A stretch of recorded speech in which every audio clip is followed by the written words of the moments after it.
Parsha 101, Parshas Tazria. Tazria is a little bit of a shorter Parsha. Usually in a year that's not a leap year, it'll be combined with next week's Torah portion, which is Mitzorah. But this year, it's its own Parsha. So it starts off by Dabar Hashem Moshe Lemar. God spoke to Moshe saying, first verse, second verse, Dabar Bnei Yisrael Lemar Isha ki Tazria. Speak to the children of Israel and say, a woman who literally, it kind of means conceives. It's conceives and has a child. So it's talking about a woman after she gives birth. We are now, after last week's Torah portion spoke about the sort of ritual defilement that occurs when coming in contact with a corpse or with a carcass of a dead animal. So now it continues with ritual defilement of a human being, what we call tameh or tahar. So after a woman gives birth to a baby boy, she is considered in a state of impurity for 7 days. She's tameh for 7 days. Now on the 8th day, baby boy has a bris. And for the woman on the 7th day, she's supposed to go to the mikveh. And after that, she immerses herself.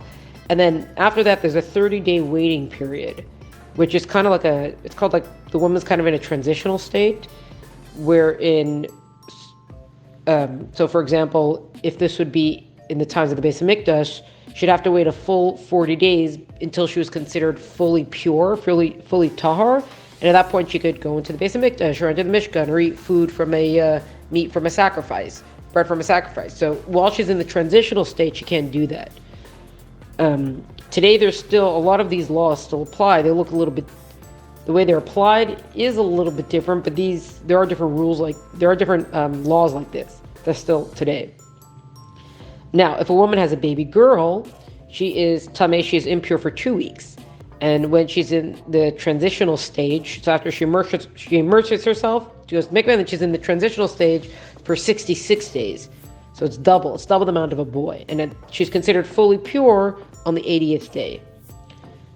They actually, just to give a little Chassidic insight, they say that this sort of transitional state that's spoken about here is kind of like where we are today, in the exile that we are today. We've been through all the purifications per se necessary through the long and the bitter exile we've been in, and we're waiting for the final moment when we'll be declared fully pure, and that means we could enter again. The Beis Hamikdash is in the third Beis Hamikdash, and Mashiach coming.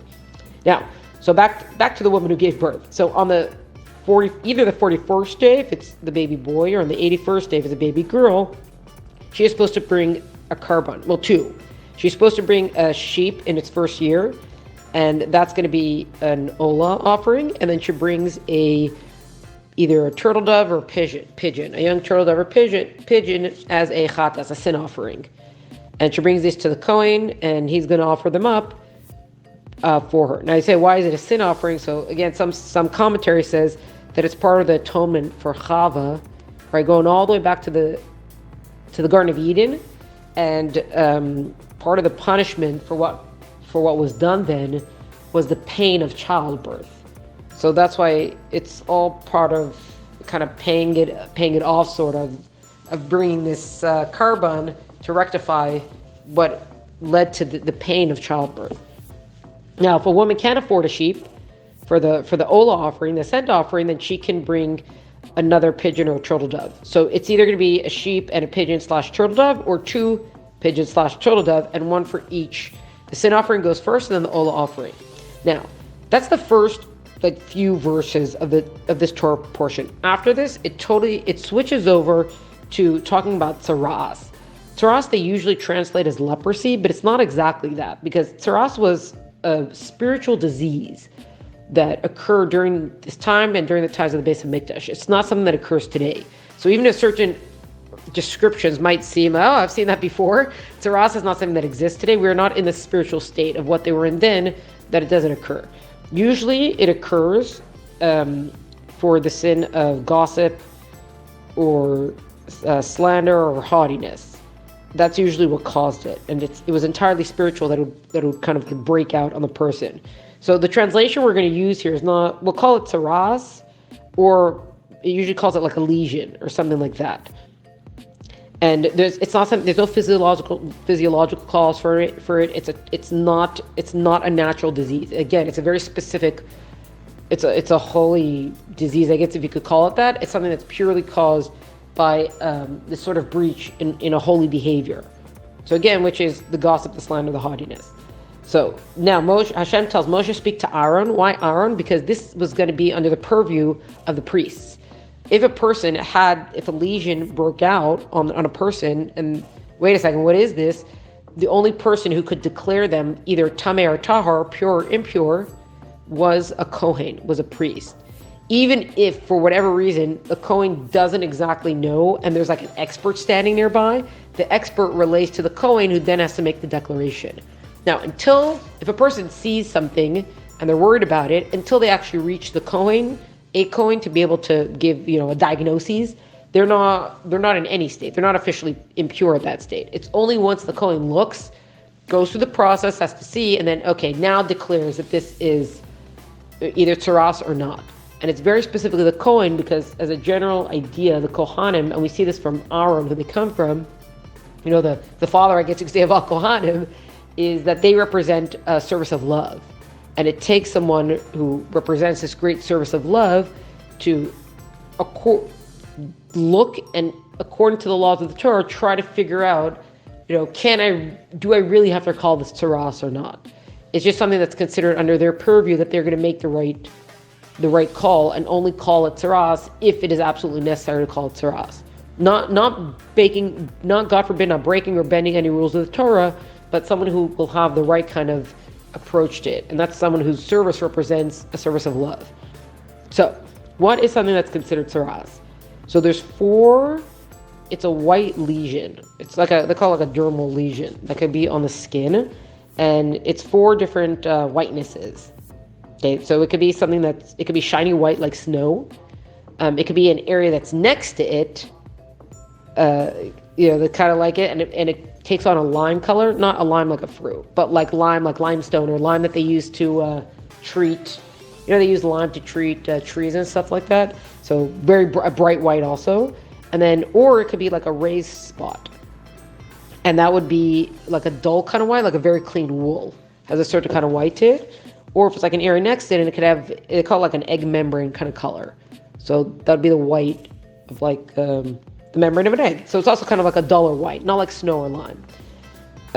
Now, sometimes it might also be tinged with red, but not enough for it not to look white anymore. So it might get some red streaks on it, but if it's too much red, then it's not considered Tzara'as, it's something else. Consult your doctor.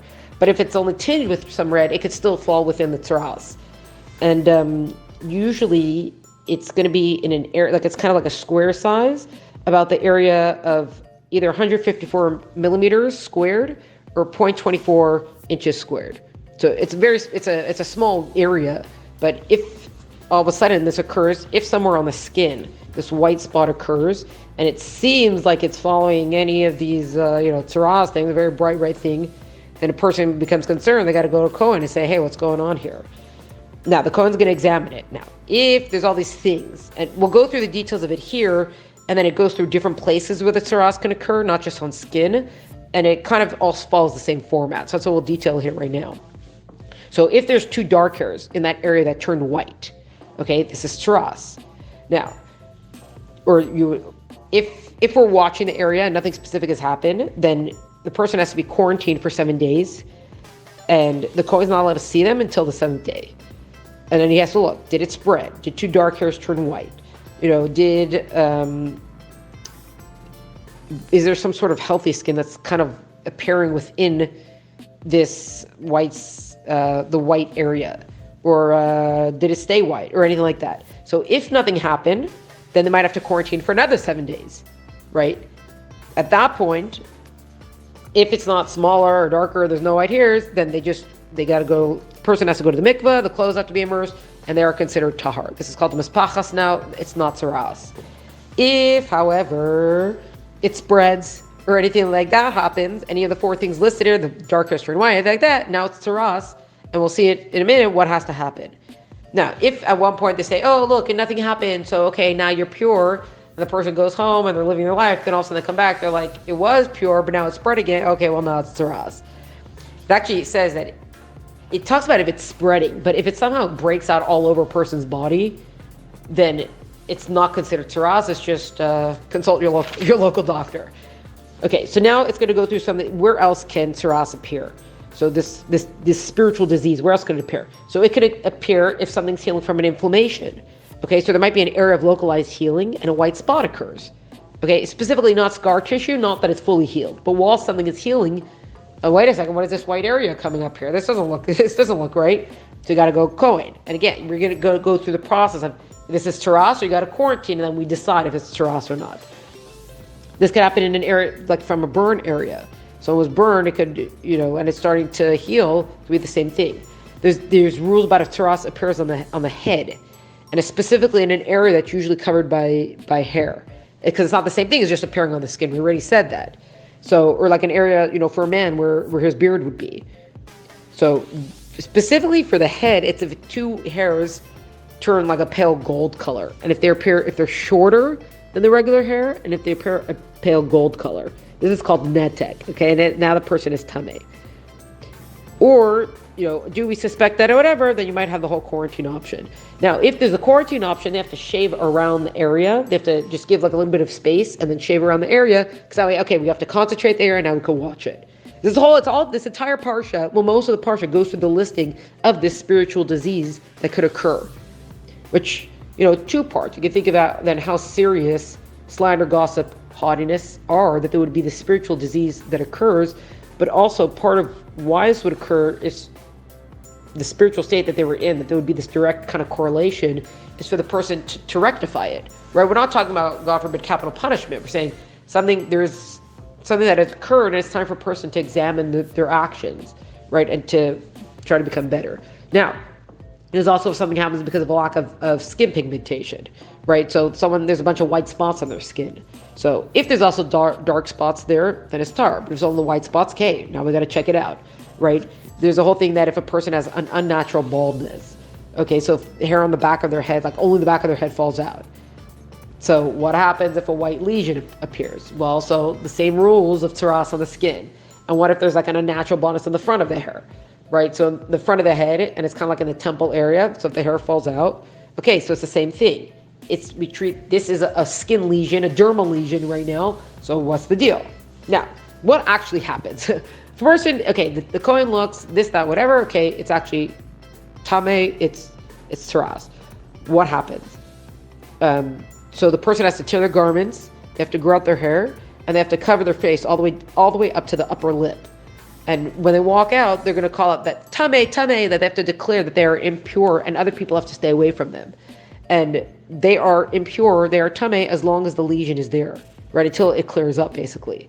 And they have to, at that point, they have to dwell outside the camp. They can't live at home. You don't just quarantine around a building. You got to get outside. You can't even be around other people who are also in a state of impurity. The person has to go all the way outside the camp. They have to be in a place of isolation, right? What you've done, speaking badly about someone, it's so terrible a thing that can tear people apart. That's extreme, but what's done, you got to isolate yourself now and rectify your actions. So that's what happens to someone has Tzara'as. Now the Torah portion ends off. We got a little bit shorter Torah portion here. It ends off with talking about Tzara'as on the garments. So what kind of garments or what kind of materials? We're talking about wool, linen, the threads for the warp or the woof of the wool or linen, untreated leather and leather. So basically wool, linen, and leather garments. So the way it looks though on the garments is that it's either going to be pure green or pure red spot. So if that occurs, it could be Tzara'as. Now there's a question about it, right?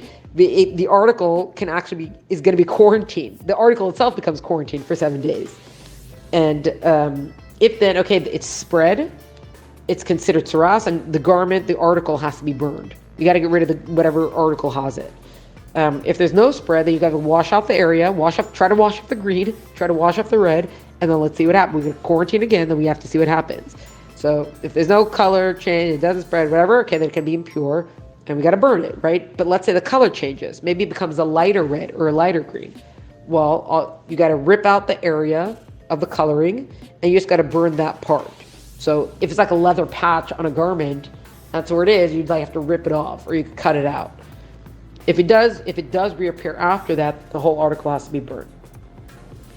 And then he's got to be washed again, and could be called tahor, and then you immerse him in the mikveh, and now the article of the garment could be used, and that's actually these are the laws of Tzara'as on the garment, on the skin, etc.